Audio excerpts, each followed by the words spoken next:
पुष्प अर्पित करवा देते हैं। और वो श्रोता, हमारे कथा आती है ताज बेगम की। ताज बेगम वो भी मुस्लिम थी और सब छोड़ करके व्रज में रहने लगी थी।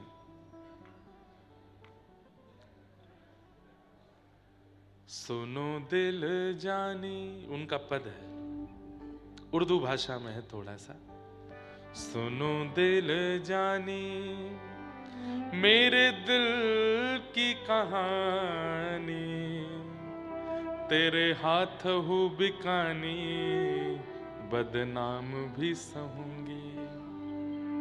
हूँ तो मुसलमानी सांवरे सलोने कुर्बान तेरी सूरत पे, हूँ तो मुसलमानी हिंदुआनी हूँ रहूंगी। सुनो दिल जानी मेरे दिल की कहानी, तेरे हाथ हूँ बिकानी बदनाम भी सहूंगी। ऐसी ताज बेगम, मुझे पूरा पद तो मिल ही नहीं रहा कहाँ है, बहुत सुंदर पद है। और वे आकर के व्रज में निवास करने लगी। आज भी उनकी शायद समाधि या वो मैंने दर्शन तो नहीं किया, पर बताते हैं गोकुल के पास में है, गोकुल के पास में है या कहीं ब्रजमंडल में ही है। उनको मंदिर में प्रवेश का अधिकार नहीं था, तो वो बाहर बैठ करके दर्शनार्थियों से पूछती थी कि आज ठाकुर जी ने क्या पहना है।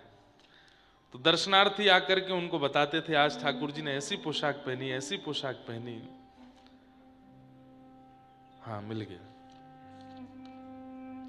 हमारे पूज्य नाना जी कहते थे कि अगर कथा में अचानक से किसी भक्त की याद आ जाए तो समझो वो भक्त अपनी दिव्य चेतना से कथा में आए हैं। और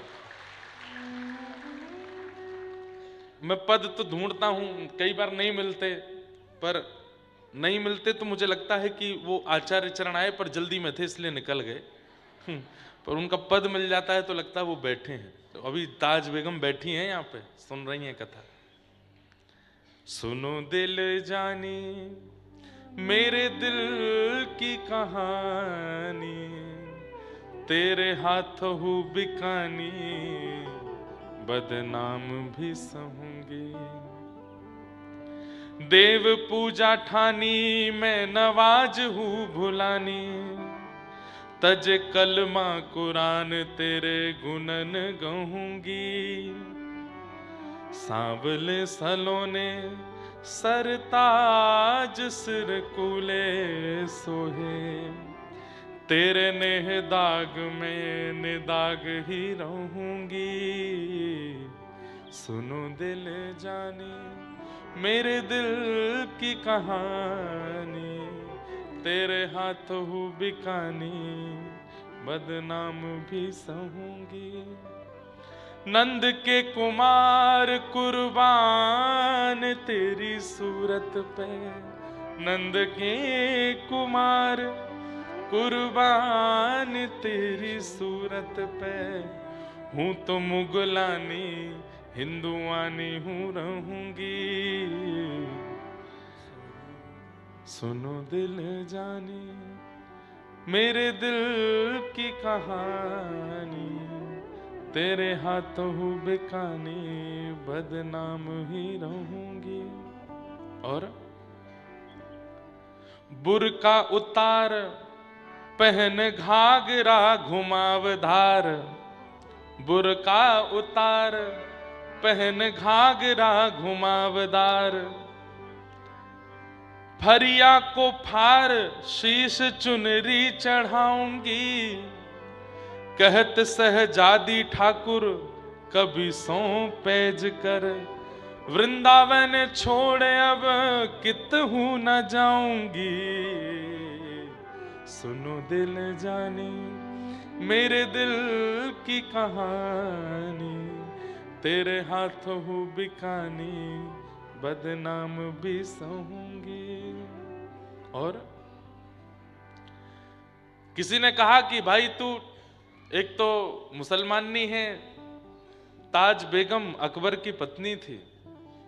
ठाकुर जी की छवि देख करके इतनी मोहित हो गई, ना कभी कथा सुनी, ना किसी आचार्य का संग किया, ना किसी सत्संग में गई, ना कभी नाम जप किया, केवल अकबर के साथ व्रज में, अकबर तो राजा है, आया व्रज घूमने के लिए, साथ में आई थी, तो केवल श्रीनाथ जी का दर्शन कर लिया खिड़की में से। बस वही छवि देख करके ऐसा ज्वर चढ़ा कि वापस आगरा जाकर के खूब चिकित्सक आए, लेकिन बुखार नहीं उतरा। तब अकबर ने कहा कि कैसे आप ठीक होगी? बोले कि मुझे व्रज छोड़ दीजिए, बस मुझसे और कुछ होगा नहीं, मुझे उनको देखते रहना है बस, और मेरे से कुछ बनेगा नहीं। कई बार बंधुओं, हम पूर्व जन्म में भक्त होते हैं, पर तब हमसे कुछ अपराध बन जाता है, जिसके कारण अगले जन्म में हम ऐसे किसी योनि में या किसी परिवार में पहुंच जाते हैं जहां दूर दूर तक भगवत सत्संग चर्चा आदि नहीं, लेकिन फिर भी पूर्व जन्म का हमारा जो भक्ति भजन भाव था, उसके कारण कभी कभी संचित रूप से हमें ठाकुर जी दिख जाते हैं, मिल जाते हैं, और हम भजन में प्रवृत्त हो जाते हैं। कई लोग हिंदू हैं, कई लोग सनातनी हैं, कंठी माला पहनते हैं, घर में पूजा सेवा करते हैं, पर फिर भी इतना प्रेम नहीं कर पाते ठाकुर जी से। केवल और केवल नियम पूर्ति में ही उनका ध्यान ज्यादा रहता है, बाकी ठाकुर जी के प्रति इतना समर्पित नहीं हो पाते। पर कई लोग, अगर वर्षा हो रही है आकाश में और हिरण्यकश्यप तिरछी नजर से देख ले, तो इंद्र की मजाल नहीं कि एक बूंद भी गिरा दे ऊपर से। इतना शासन हिरण्यकश्यप का।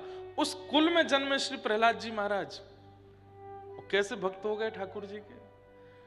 खूब मारने का प्रयास कर लिया, कुचलने का प्रयास कर लिया, अग्नि में जलाने का प्रयास कर लिया, पानी में डुबाने का प्रयास कर लिया, सब प्रयास कर लिए, लेकिन भजन गया नहीं चित्त से। वो 5 वर्ष की अवस्था में नृसिंह को प्रकट कर दिया। ये एक जन्म का तो नहीं हो सकता। बहुत कम उम्र में, देखो युवाओं, कई वृद्ध लोग कहेंगे कि युवाओं की इतनी प्रशंसा क्यों होती है, वो भक्ति कथा आदि सुनने लगते हैं तो उनकी इतनी प्रशंसा क्यों होती है? क्यों? क्योंकि वो बहुत कम उम्र में इतना भजन भाव कथा आदि सब श्रवण कर रहे हैं। अब बोलना तो नहीं चाहिए, परसों एक लाली आई, मिली हमको बाहर, बोली महाराज जी मेरे बोर्ड के एग्जाम में फिर भी भाग के आई हूं कथा सुनने के लिए। मैंने कि लाली तेरे घर वाले पकड़ लेंगे, मोए फेल है गई तो। नहीं नहीं महाराज जी, एक पेपर में अगर री एग्जाम भी देना पड़े तो दे दूंगी, लेकिन एक बार कथा सुनना तो है। आप नैमिषारण्य आए हैं, मेरा घर यहाँ से दूर तो बहुत है, पर एग्जाम है, मैं दे लूंगी जाके, पर मुझे था एक बार कथा सुनूं, दर्शन कर लूं। और इतनी उत्सुक, चलते चलते गिर गई थी। तो युवाओं को ऐसे में देखता हूं ना, तो मैं रुकता नहीं, मैं मिलता नहीं ज्यादा, क्योंकि मुझे वो अच्छा नहीं लगता कि मैं अपनी ज्यादा फोटो खिंचाऊं, पुजवाऊं खुद को। अब भाई मैं बिचौलिया हूं, आपको उनसे संबंध करावे आया हूं, मोते संबंध मत बनाइए। बिचौलिया तो अच्छे परिवारों को मिलाता है। आप सुदृढ़ परिवार हो, ठाकुर जी सुदृढ़ वर हैं आपके लिए, मेरा काम मिलाना है। तो पर बिचौलिया ही छोरा के काजे छोरी देखे गए, खुद ही ब्याह करे आयो तो कैसो बिचौलिया। हम तो बिचौलिया हैं, इसलिए हम जल्दी जल्दी पहुंच जाते हैं कमरा में, चुपचाप बैठ जाते हैं भीतर। ठाकुर जी के संग लो ना सेल्फी। सूरदास जी ने किसी के संग सेल्फी नहीं ली, ठाकुर जी के संग सेल्फी है उनकी। मीराबाई की ठाकुर जी के संग सेल्फी है, करमेती बाई, जना बाई और ये ताज बेगम, इनके कहीं भी चित्र देखोगे, सोशल मीडिया पे भी निकालोगे, तो इनके संग ठाकुर जी का चित्र होगा। इसका मतलब क्या है? ठाकुर जी के संग चित्र है इनका। हमारे संग चित्र लेके क्या होगा? कुछ नहीं। ठाकुर जी के संग चित्र आवे आपका, और आप ना खींचो, ऐसे कर्म कर जाओ कि पूरी दुनिया आपको ठाकुर जी के नाम से ही जाने। आज किसी लाली का नाम, किसी बालिका का नाम, किसी स्त्री का नाम मीरा होता है, तो मीरा वो नाम बताती मेरा नाम मीरा, उसका चिंतन ही नहीं होता, तुरंत गोपाल की मीरा का स्मरण हो जाता है। कोई अपना नाम भगवत संबंधी बताता है, ठाकुर जी की याद आती है। तो किसी ने कहा, अरे ताज, एक तो तू मुसलमान नहीं, ऊपर से बादशाह की बेगम, और यहां आकर के हमारे ठाकुर जी पर डोरो डाल रही है। तो अपनी अंतिम पंक्ति में कहती है, बंदी बनूंगी राधा महारानी जू की, तू की निभाए नाम गोपिका कहूंगी मैं। सब ब्रज में ताज बेगम को गोपिका बोलते थे, उसका नाम ही निकनेम पड़ गया था ब्रज में, गोपिका। सब गोपिका कह के बुलाते। तो मंदिर के बाहर बैठ जाती, अंदर जाने को उनको अनुमति नहीं थी। तो आने वाले दर्शनार्थियों से पूछती, आज ठाकुर जी ने क्या पहना है, कैसा सिर पे मुकुट है, कैसे कानों में कुंडल है, सब बताते। तो ताज बेगम अब धीरे धीरे अपनी भक्ति में वर्धन कैसे कर रही है, सुबह उठ के स्नान ध्यान करके विचार करती है, आज ठाकुर जी ने नीली पोशाक पहनी होगी, नीली पोशाक पर मोतियों की माला होगी, आज सिर पर ठाकुर जी ने कूल्हे धारण किया होगा, नहीं मुकुट पहना होगा, नहीं पाग पहनी होगी, और पाग ऐसे वर्ण की होगी, उस पाग पर ऐसा सिरपेच होगा, उस पे ऊपर ऐसी माला होगी, कानों में मकराकृत कुंडल होंगे, आज ठाकुर जी ने गुलाब का इत्र धारण किया होगा। पहले ही सोच के जाती है और मंदिर के बाहर जाकर के खड़ी हो जाती है, कांपने लगती है, कहीं मैंने जो सोचा वैसे नहीं हुए तो। भीतर से दर्शनार्थी आते हैं तो ताज बेगम पीछे दौड़ती है, कैसे हैं आज ठाकुर जी, नेत्र बंद करके बस घबरा रही है, कहीं ये विपरीत ना बता दें। जैसे ही सामने वाला बोलता, आज तो ठाकुर जी ने नीली पोशाक पहनी है, मोतिन की माला पहनी है, सिर पर पाग पहना है, ऐसा सिरपेच है, मकराकृत कुंडल है, और आज ठाकुर जी की इत्र फुआ प्रसादी मिली, गुलाब का इत्र धारण किया है। सुनते ही ताज बेगम वहीं नृत्य करने लगती, वहीं नाचने लग जाती और नृत्य करके आनंदित हो जाती। मुझे मंदिर जाने की आवश्यकता नहीं है, क्यों, मेरे ठाकुर मेरे चित्त में आके मुझे बता जाते हैं कि आज क्या पहन रहे हैं। ऐसी ताज बेगम, हाँ, बहुत सुंदर चरित्र है ताज बेगम का। इनका एक और छंद बहुत सुंदर है, छैल जो छबीला संग सब रंग में रंगीला बड़ा, चित्त का अड़ीला कहू देव तो सोन्यारो है, माल गले सोहे नाक मोती सेत सोहे, कान कुंडल मन मोहे लाल मुकुट सिर धारो है, दुष्ट जन मारो सब संत को उबारो ताज, चित्त में निहारे प्राण प्रीति करन वारो है, नंद जू को प्यारो जिन कंस को पछाड़ो, वृंदावन वारो कृष्ण साहब हमारो है, वृंदावन वारो कृष्ण साहब हमारो है। ध्रुव से प्रहलाद गर्ज ग्राह से अहिल्या देखी, सौर और गीधियों विभीषण जिन तारे हैं, पापी अजामिल सुर हरि रे दास कहू, नानक मलूक ताज तुलसी के प्यारे हैं, धनी नाम देव दादू सदना कसाई जाने, गने का कबीर मीरा सेन उर धारे हैं, जगत को जीवन जहान बिच नाम सुन्यो, राधा के वल्लभ कृष्ण वल्लभ हमारे हैं, राधा के वल्लभ कृष्ण वल्लभ हमारे हैं।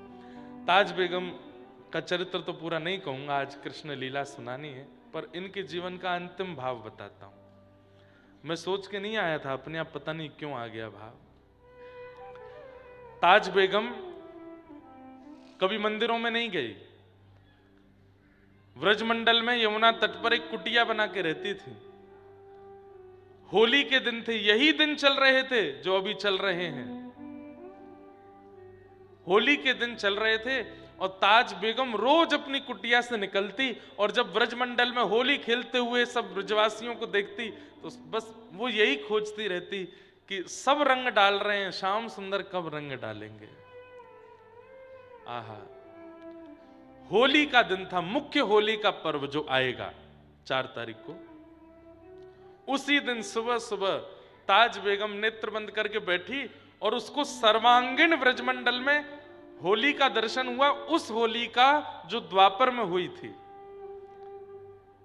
ताज बेगम को क्या दिख रहा है? इधर से सब गोपियां आ रही हैं, गोपियों के समूह के बीच में यशोदा मैया, इधर से सब ग्वाला आ रहे हैं, ग्वालाओं के समूह के बीच में श्री नंद बाबा, यहां से सब सखियों की टोलियों के बीच में श्री किशोरी जी आ रही हैं, गोपियां ऐसे नाच रही हैं, रंग उड़ा रही हैं, पिचकारी चला रही हैं, गुलाल डाल रही हैं, सब दिखे, गैया दिखी, गोपी दिखे, ग्वाला दिखे, नंदरानी दिखी, नंद बाबा दिखे, वृषभानु बाबा दिखे, कीर्ति मैया दिखी, राधा रानी भी दिख गई, ठाकुर जी नहीं दिखे।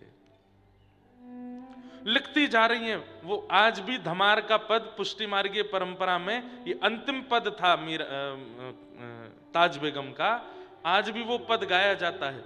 जैसे ही कपाट खुलते हैं, ठाकुर जी गाल पर गुलाल लगता है श्रीनाथ जी में, यही पद गाते हैं धमार का, इसका ताज बेगम का। गुसाई जी की शिष्या थी विठलनाथ जी की। तो लिखती गई लिखती गई लिखती गई, ठाकुर जी नहीं दिखे। इतने में ही क्या देखती है कि एक अद्भुत समूह सखाओं का आ रहा है और व्याकुल हो रही है। ताज बेगम अपना संपूर्ण जीवन ब्रजमंडल में निकाल दिया, ठाकुर जी का कभी अनुभव नहीं हुआ। तभी क्या देखती है, पीतांबरी पहने श्याम वर्ण के श्री ठाकुर जी, उनके चरण दिखाई दिए, उनके घुटने दिखाई दिए, उनका कटी भाग दिखाई दिया। कटी में क्या देखती है कि फेंटा में गुलाल बांध रखा है, पिचकारी डाल रखी है। थोड़ी ऊपर आई तो यहाँ उदर दिखा, वक्ष दिखा, ग्रीवा दिखी, और जैसे ही ठोड़ी पर पहुंची तुरंत ताज बेगम के प्राण चले गए, मुख नहीं देख पाए, वहीं प्राण चले गए। तो ताज, अब पद लिखने वाले जो होते हैं वो अंतिम कड़ी में अपना नाम जरूर लिखते हैं। कई लिखते हैं, कई नहीं भी लिखते, और कईयों की एक छाप होती है। जैसे हम कोई पद रचना करते हैं तो हम छाप गिरधर की देते हैं, अपने ठाकुर जी की छाप। अंतिम पंक्ति में गिरधर नाम आएगा। एकमात्र राधा रमणम हरे हरे है, उसमें इंद्रेश नाम है, वो नाम भी पूज्य मलुक पीठ वाले महाराज जी ने लिखा, हमने नहीं लिखा। वो अंतिम पंक्ति जो है वो उनकी रचना है, बाकी पूरा पद हमने लिखा। जब महाराज जी को दिखाया, महाराज जी ये पद राधा रमन जी को अर्पित कर रहे हैं, तो महाराज जी बोले हम कुछ लिख दें, मैं लिखो। तब गोप सुवेशम दास इंद्रेशम राधा रमणम हरे हरे महाराज जी ने लिखा।